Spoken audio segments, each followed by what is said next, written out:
How's everybody doing? Welcome to another episode of the Sports Beat with Richard Holdridge, presented by Georgia Alabama Sports Live. I'm so glad that you're able to join me on this Thursday night. We got a lot of stuff going on in the world of sports. Don't forget you can catch an audio episode on WQEE 99.1 FM The Key, Mondays through Fridays from 2 to 3. So much to get into in the world of sports, and I couldn't think of a better guest to bring on the show. He's been covering sports in Columbus since 1985. He is the member of the Chattahoochee Valley Sports Hall of Fame for the 2023 class, and he also has had many accolades. He's covered many historic events in Columbus. He's currently at Fox 54 WXTX doing his Friday Night Lights, the play-by-play announcer for St. Anne Pacelli Vikings football team, award-winning sportscaster, and TV journalist in Columbus, Georgia. Please welcome to the show, Dave Platta. Dave, how are you doing? Doing great, Richard. Thank you very much for all the kind words there. I appreciate you letting me on your show. Absolutely, Dave. And let's talk about the Chattahoochee Sports Hall of Fame. By the way, thank you for getting me a ticket. I had such a great time. We welcome the 2024 class. You were a member of the 2023 class, yeah. And so you got to have a speech. They got an intro video on you, and I'm guessing Phil Scoggins actually narrated your video, and I thought he did just a fantastic job with the candidates. I mean, with the inductees, you got Mason Lampton, you got Monk Johnson, Tommy Mac Chambers, Coach Dusty Perdue, and Dell McGee. I mean, that's such a great event for Dell McGee to be inducted into the Chattahoochee Valley Sports Hall of Fame. The same weekend, he gets introduced as the Georgia State head football coach. Yeah, absolutely. The fun part was he was officially named the head coach about 12 hours before the event got underway on that Saturday morning. That was really special. It was great to see him. I hadn't seen him in a long time. I would run into him back when I was covering Georgia football, and I'd run into him at games that I shot. We'd always, give each other thumbs up or a wave or whatever. Dell, what a deserving Hall of Famer. All the things that he accomplished. Great player at Kendrick back in the day as a running back. Of course, signing with Auburn, becoming a defensive back there, having that key interception in the Iron Bowl to seal the deal in '93, and then getting to play in the NFL in among other leagues, played for the Arizona Cardinals, and then going on to coach at Carver High, of course, where he took them to the 2007 state championship, and then moving on, getting to coach in college, he was an analyst at Auburn, going back to his roots. Gus Malzahn hiring him on as an analyst, and then getting the shot at Georgia Southern, where he was the running backs coach and an assistant coach. And when the head coach there got the gig at Tulane, Dell, of course, was named the interim head coach and took him to the bowl game and took him to a victory. And then he winds up at Georgia.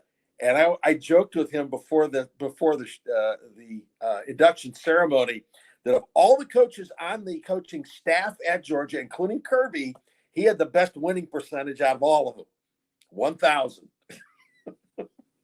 Of course, Dell did all those wonderful things for the Bulldogs. The great job he did as a recruiter.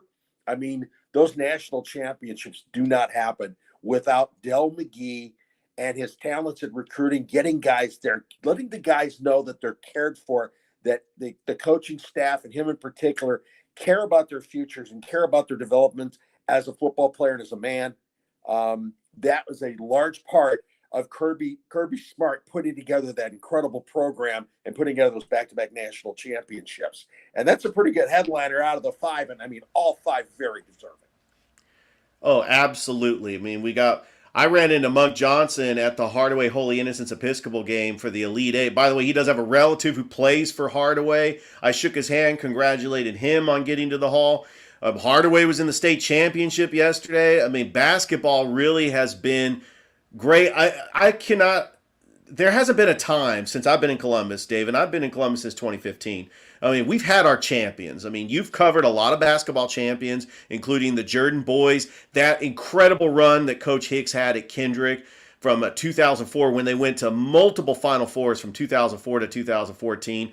That Columbus team that beat Carver as Joe Sharon led the Columbus Lady Blue Devils over Carver. Anson Hunley with 2 champions. How about in 2019 when you had Warren Beulah and Anson Hunley both win state champions for the Carver Tigers and Lady Tigers, and then recently Spencer in 2022. And last weekend, the Pacelli Vikings and Lady Vikings. How about winning a state championship on the home court of Columbus State University in the hometown of Columbus with all those fans? And I know it means a lot to Coach Corey Black because he was an assistant at Columbus State, and then Coach Brian Thomas was a point guard at Columbus State, so I know it meant a lot to them. And just all these champions over the past years, I mean, really, what has really been your outtake on just all the champions, and really what does it mean when there's teams in this city that win championships?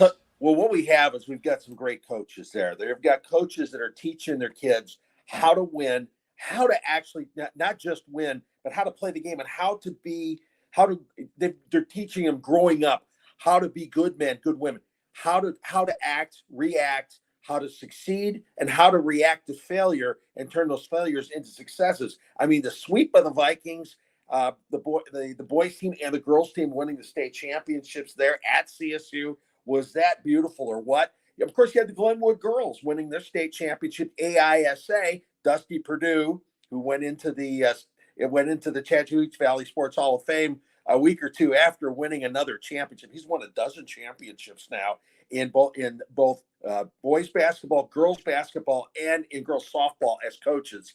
There you go. You've got that. The Lee Scott boys, when you go a little bit out of town, they won the boys championship, and all the wrestling. How about the wrestling champions we had this year? Pacelli winning their second straight GIAA duals championship. Back to back is hard.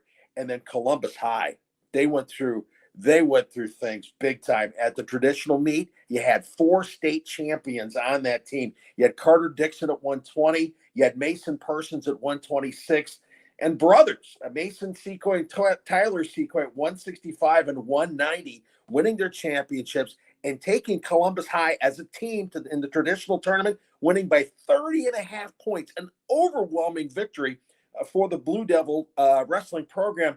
And you had a couple of kids from the LaGrange area grabbing it too. JoJo Suman from Callaway in 2A winning one, Braden Bowen winning in 4A from Troop, and you had a girls champion, Ayanna Fletcher from Northside winning girls 145. You've got wrestling going on. Brady Campbell from Opelika, by the way, won an HSAA in the 7A 157. This whole area is full of great athletes, great coaches, kids that have learned how to win. And down the road, kids that win here and do that, they take those victories and they turn it into other victories and other, possibly at the next level or just in life, learning how to win and learning how to succeed. Those are things that really matter. All right, Dave. So we close a chapter in basketball and we move on to baseball. And there's a lot of great baseball teams that we can get into. But back in 1985, you had a challenge with a young baseball player from Columbus, led by the legendary coach Bobby Howard, who, by the way, is also in the Chattahoochee Valley Sports Hall of Fame. This young baseball player was the first inductee into the Chattahoochee Valley Sports Hall of Fame. I'm talking about Hall of Famer Frank Thomas. I love seeing the video where you were getting in the batting cage and you guys were having like hitting contests. And I mean, at the time, did you know that Frank Thomas was going to be as big as he was? Because at this time, he was a freshman at Auburn, or was he still at Columbus? No, he was a senior at Columbus High School. everybody knew how good a baseball player was. You forget how good a football player Frank Thomas was. Oh, he was a tight end. Oh, yeah. Pat Dye said that if he had stuck with football, he would have been, possibly the best tight end ever to come out of Auburn. And Auburn's had some good tight ends play in the NFL. In football, Frank's first catch came against the University of Cincinnati. Now, I was shooting that game when it was a crossing pattern. I got burned on it. But Frank did a flat out dive, one-handed catch, and brought it back into his body. That was his first reception as a Division I college football player. He, of course, quit football after the one season to concentrate on baseball. Obviously, the right move for him. But what an incredible athlete he was. He was recruited for football and baseball, and that's why he went to Auburn, because he could play both. He could play both for Pat Dye and for Hal Baird. And that was the biggest draw for him to go to Auburn. And of course, what a great baseball career he had. Doing the story with him in high school was a blast because, well, I don't know how many people still remember that batting cage that was there off East Lindsay Drive right by the college. It's not there anymore. But it was fun going there and shooting it. And everybody got to see how bad my swing was and how good Frank's was. All right, so he was inducted into the Baseball Hall of Fame in 2014, a lifetime batting average of 301, 521 home runs. One thing I loved about Frank Thomas's Hall of Fame speech was he didn't forget where he came from. He mentions Columbus, Georgia in his Hall of Fame speech. By the way, I mean, it was 2014. Did you cover that, but did they allow you to go up to Cooperstown to cover that? No, that wasn't in the budget, and I understood that. Oh, I know. That would have been cool. It would have been so great. But he spent a good, almost a full minute talking about Bobby Howard, about growing up in Columbus, about all, his family and everybody here, and what kind of an impact it had on him, getting him ready for what was going to happen down the road. He thanked Bobby was there. And the look on Bobby's face when he was mentioned, the cameras hit him, and it was just like you could tell Bobby the pride and everything else, and also the love between the two. Because I mean, Frank, Bobby taught Frank a lot, and Frank was proud to talk about what he learned at Columbus High and what he learned at Auburn and on his way up to the big leagues. And remember, he tried to name every single player he played with. He went through the whole list. He didn't want to leave anybody out. And after a while, it was like, really? But then you start going, yeah, this guy never wants to forget where he came from. And that is an important thing. Dave, this is clearly a baseball town, not just Columbus, but also Phoenix City, the Tri-City area. You look at not just Frank Thomas, you look at Tim Hudson, you look at Edwin Jackson, you look at Jordan Weems, you look at Josh Lester, and the list just goes on and on and on. And I'm just excited that now that basketball season is over, we're going to be live streaming baseball games for Georgia Alabama Sports Live. The team you call football for, St. Anne Pacelli, they got a pretty good team. Coach Thomas has got a team. I think they could compete in the GIAA. And Brookstone, not too shabby. Brookstone is looking pretty good. These two teams, they play each other next week for a 3-game series. Have you looked at some of the high school baseball teams? I know that Central's 9-0. You know that Coach Steve Smith has got a team that's going to compete for a state title at Calvary.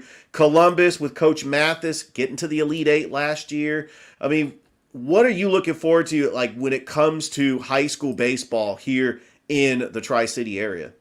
We're going to be looking at the programs that have succeeded. The programs that have flashed already. They're going to make runs at it. We've got a lot of great players. It goes back to the youth programs, which are really good.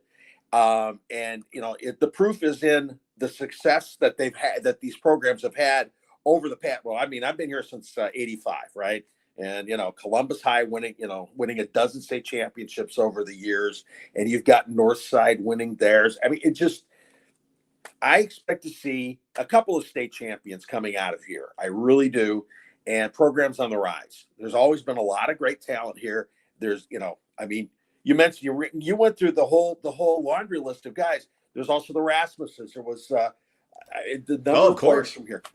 Just Reggie Abercrombie. Remember, he had a home run off Roger Clemens once. Okay? Colton Ingram. Yep, Colton Ingram back in the show.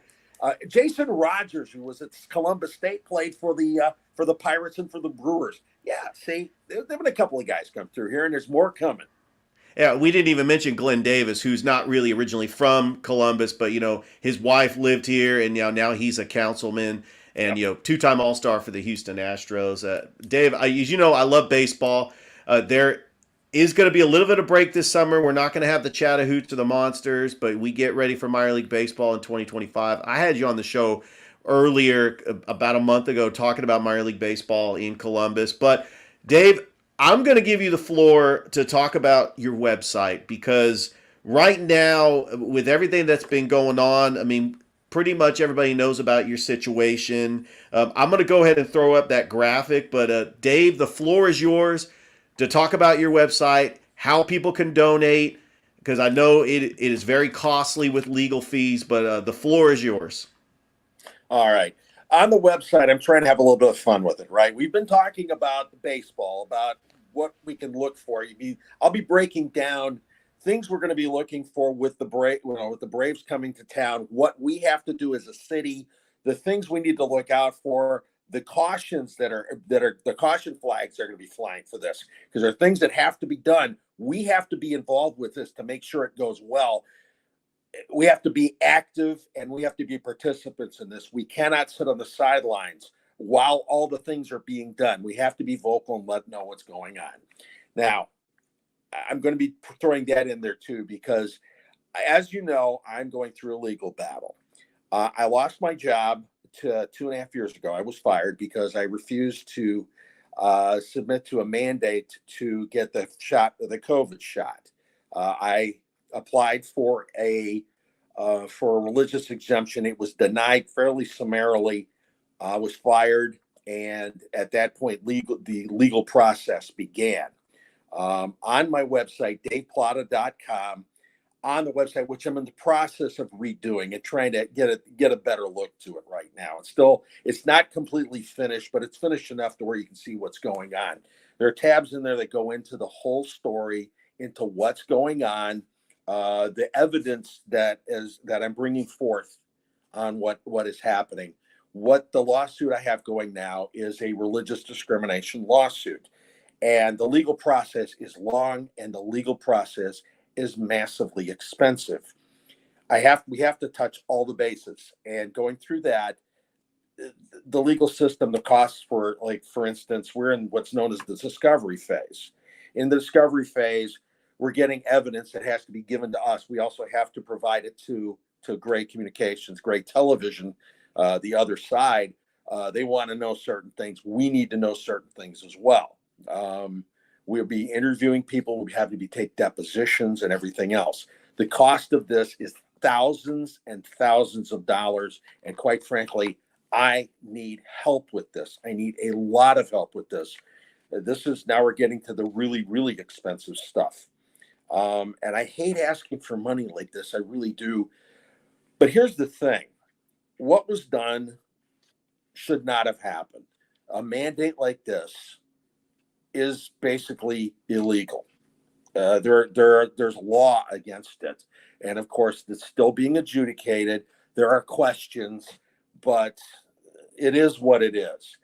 To be able to prove the case, I have to be able to come up with the evidence. And they're gonna make us prove the whole thing. We have to walk things through. The legal process itself is exacting and it is long. It's a marathon. And this marathon's been going on for quite a while. I have set up a Give, Send, Go for the legal fund. And on my website, daveplatta.com, there's tabs there where you can go in there, and there's a place where you can go to donate money. Again, I hate asking for money from folks, but we really need it. This is everybody's fight, because what happened here, they tried to force people to take part in a medical experiment. Now, things have come out since then that have called everything into question about whether effectiveness, the claims being made, and everything else. One of the things we have is a constitutional right to control our own medical treatment. And to force somebody to do this is just morally and legally wrong. We have to be able to stop this because there are other people who are hurt worse than me. All right. That's the honest truth. But I'm a good spokesman for this. If my case, working my case through the system, I can clear the way for other people who have been wronged even worse in other professions. We've had army with folks in the army and the armed forces. They have their own things going. People in the medical profession who were forced to quit or were fired because they did not want to participate in this. In other businesses as well, there were all kinds of people forced out of their livelihoods, had their lives destroyed. If we can draw a line and keep this from happening, and it might be something else, it won't be necessarily medical, but forcing people to take part in these kind of things. If we can keep, it's really a challenge to everybody's constitutional rights. We have to stop this stuff because we don't know what they're going to come up with next. There's got to be a hard line. We cannot do this. And this fight is pretty clear cut. And so on the give, send, go, any amount you can give, whatever you can spare. I've had so many people tell me they support what I did, including some people who got the shot, because it's the mandate part, being forced to, that is so wrong. If you have to do something that is against your moral principles, because as a Catholic, I'm a Roman Catholic, being forced to take part in this, there are reasons for it. The fetal tissue was involved in the studies and everything else. It's just wrong. But to force me to go against my religious principles, it just can't do this. So anything you can donate, however much, please, it will be greatly appreciated, and it's necessary to be able to carry on this fight. Again, it's daveplatta.com, and it's a give, send, go. There is a link to it on the website to go at it. Now, I'm going to have other things on the website too, like I was saying. It's now not going to be all just this. I will be documenting the legal process, trying to open up a light so people can see what actually happens during this, because I have no idea. I've never been in a legal case like this before. Most people don't know what's going on and don't know what's involved. I certainly don't. I'm learning every single day. And for folks that get into this, maybe this will open eyes so you'll have a better idea of what you're facing if you are forced to get into something like this as well. Also, to shine a light on what's going on, because this is a politicized case, quite frankly. It shouldn't be, but it is. It is what it is. So I'll have information on the case. I'll be very open about what is being said, about what evidence is out there, so we can all see it, because sunshine's the best disinfectant. And in the process, I'll be putting up other things too, because I'm going to continue to follow sports, the Braves, and we'll put up some fun stuff too. But just check out the website, daveplatta.com. Absolutely, Dave. And you know I'm in your corner. I'm a huge supporter of yours, and I really want to see this thing get going, and I hope that everything turns out great. I know that you had a little bit of redemption, which it really made me very happy last year when WXTX Fox 54 brought you back on to do Friday Night Lights. Dave, I was so excited. I was so looking forward every week seeing you just give down the rundown of all the high school football teams in the Chattahoochee Valley, and it was such a great feeling to see you back talking about sports again, and that's what we want to see here in Columbus. I mean, you've been doing it for so long. We love you here in the Fountain City, and it was just it gave me chills. I mean, just to see you back talking sports again. But talk a little bit about how you came about doing that, and really, what are you looking forward to? Is there any other projects that you're going to be doing at Fox 54 or any other stations?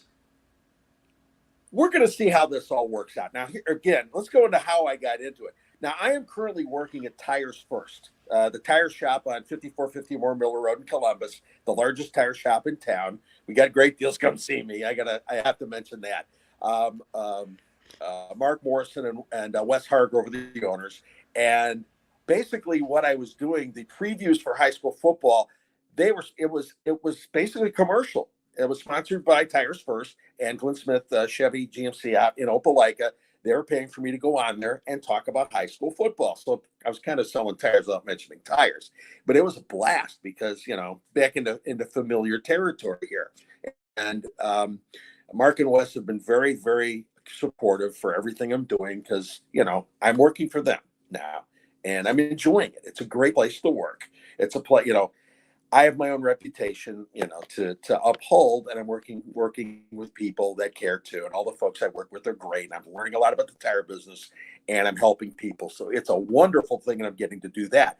They also want me to go out there and do games and do play by play and stuff like that. Be out in the community, and they've been very supportive on that as well. And I really appreciate it. Getting to do Pacelli football has been a blast. I've done a few other things off and on, which are nice. I may be doing more. We'll just see how it all comes up. Maybe I do a podcast. Maybe I get into your world and do a podcast at some point. It'll be fun. And if I do, I'll have you on as a guest because it'll be good because I'll need to learn from a pro like you. Now, as for the Chattahoochee Valley Sports Hall of Fame, getting invited to be part of that was also what an honor that is. The folks there running that organization were dedicated to paying proper tribute to the folks that have made such great contributions to sports in this area, because it's not just sports, but sports also branches out into the whole community. This is a very, very sports involved community, and sports supports the community, and the community supporting the sports. And to pay tribute to the folks that have done so much for the community and for the sporting world here, it's great. Being part of that again is an honor. We'll be putting together another class fairly soon, and I'll have a few suggestions on folks who should be in there. I'll have some input into that, which will be great. The board we have right now they're great folks that are very knowledgeable. Many of them are in the hall themselves, and you want to be picky about who's in there with you, right? I mean, going in last year was an honor, and I'll admit. I don't know if I really do belong in there. I mean, all I did was bother these people for 36 years. If you know what I mean, that was a joke. But being part of that, I am so appreciative. I'm glad that people appreciate the things that I did on the air. But it's more important to tell the stories of the folks that were on the field and coaching and teaching, and the folks that made all these contributions and have done so much for the community. And I want to help improve that. We're looking at maybe finding a place to expand a little bit. We'll see where that goes. Maybe it'll be down in South Commons with all the renovations going on and everything else. There may be a spot for the Hall of Fame down there. I would love to see that. It's nice being in the Civic Center. Maybe we need a little bit more room. Maybe the Civic Center needs room for something else. We're going to see how that all plays out. Dave, I'm going to throw that graphic up one more time. DavePlatta.com. That's where you can go donate. GiftSendGo.com. There's going to be a link there. It also has a lot of cool videos. I even went by and saw a video of you and Jeremy Hayes doing Sports Overtime. I love Jeremy. Great producer for Viking Live. I had an opportunity to work with him, Thrift Behringer, and Brett Taylor for GIAA TV over this past weekend. And I got to say, you just have so many great videos in there. And when you think of Columbus sports, like I'm a historian, when you think of Columbus sports in the past history, covering sports since 1985, I can't think of anybody better than Dave Platta. Dave, thank you so much for taking time out of your busy schedule and being on the Sports Beat. And I really do appreciate it. I'll be putting more old videos. I've got a ton of them. I got to get back through there. We're going to get some more stuff up there. Well, I'll have some fun with it too. All right. Thanks, Dave. Thank you. Dave Platta, everybody, a legend, an icon here in the Fountain City, joining the Sports Beat. Thank you so much, everybody who has downloaded the podcast. Don't forget, you can catch an audio version of the interview that I just did with Dave on WQEE tomorrow from 2 to 3. And then I hope everybody has a great rest of your day. I'll have a full hour show where I break down Columbus State. Right now, I'm actually looking at the score. Columbus State Cougars are taking on North Augusta University. The Lady Cougars got a win in the Peach Belt. There's so much stuff going on. The River Dragons are the best team in the Federal Prospects Hockey League. So much stuff. David, one more final thought before I get you out of here. All right. Sports in Columbus has always been excellent. We've always had great athletes, And what we need now is support from the community. When the Braves come in here, we've got to support them. We've got to do the job. But we also have to make sure that things get set up properly. Be involved. Be involved in the setup for the Braves, but also be involved with your local sports, with youth sports, and with the professional teams here, with the Columbus Lions, with the River Dragons. Support them. Let them know you care. Let the athletes know they're appreciated. And you know what? When you go to the games, have fun. Absolutely. And I'm going to have Jay Croup on the show next week. So, I try to give love to all these athletes that actually they put their heart and soul to this game that they love. And I'm just excited. And thank you so much, Dave, once again. And that's it. That's our show. Thank you, everybody, for watching. Hope everybody has a great rest of your night.